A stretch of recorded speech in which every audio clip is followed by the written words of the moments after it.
welcome back, South Georgia.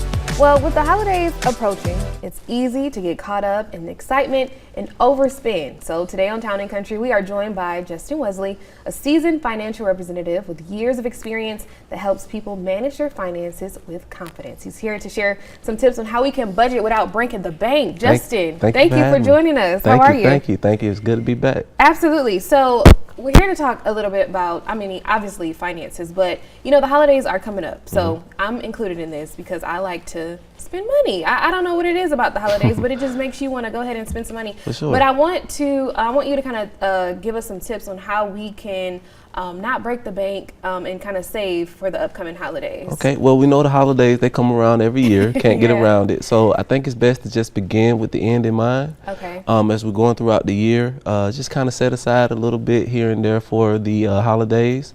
So that way we don't get too far ahead of ourselves when the holiday time do come. Okay. We already have a little bit stashed to the side for that time. So what do you suggest how to budget when it comes to the holidays? Well, me personally, I would say stay cash, buy everything in cash. Let's try to stay away from the credit cards, the holiday cards. Okay. Stay out of debt because after the holidays, life is still gonna go on. That is true. Just kind of just stay within your means. Your family is still gonna love you no matter what gift you give them. So just stay disciplined and just keep in mind life after the holidays. Yeah, and I think that's one of the things you mentioned.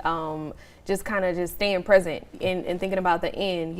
Even though the holidays come every year, we gotta just do it smart. For so sure. that's some good advice. All right, so the last time we spoke, you mentioned that people should automate their savings. Can you talk a little bit more about that? Okay, so when you get to a new job, most times they give you the direct deposit sheet.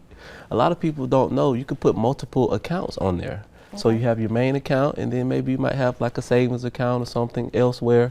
So it's going to be automatic. You're going to put a percentage in that main account, and automatically a percentage is going to go to your savings. Wow. Okay, that's good to know. Small little tips, small things. Yeah. So for someone who is starting off their financial journey, what are top 3 things that they should consider starting? Start early. Pay yourself first. I keep saying it. If we get to that discipline point of paying ourselves first, we will understand that we work hard for our money. We want to reward ourselves for working hard. And then I keep saying it, consistency. Over and over again, make this thing boring. Okay. Don't go chase the new thing.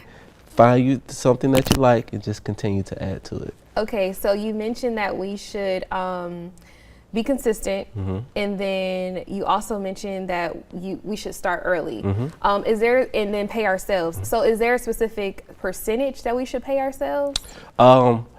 Typically 10%, at least 10%. Okay. Everyone can put away 10%. So you make 100, keep 10.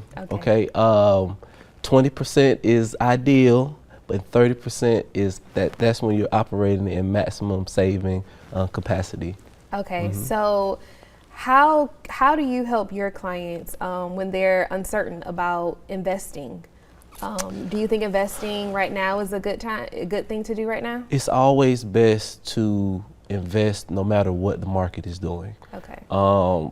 Typically we see stock prices rise, but if we stay disciplined, no matter what happens, we're going to ride the wave through the good times, the bad times, but we want to make sure that we actively are putting money aside for our future. Perfect. Thank you so much for that information, and I hope you all take heed to that because, like you said, the holidays are approaching, and sometimes we get carried away, and I'm one of them. All right. So I know that we put your number on the screen, so if they have some information, they can go ahead and get in contact with you. Right? Yes. I do individual consultations all the time. So if you guys want to reach out to me, I'm here for you guys. Perfect. All right. Well, thank you so much for joining me. Thank you. Thank you for having me. Absolutely. And we'll have all his information posted on our website at WALB.com. But don't go away just yet. Coming up, everything you need to know about Albany's Blues Festival happening this weekend. Our community calendar is next. Stick around.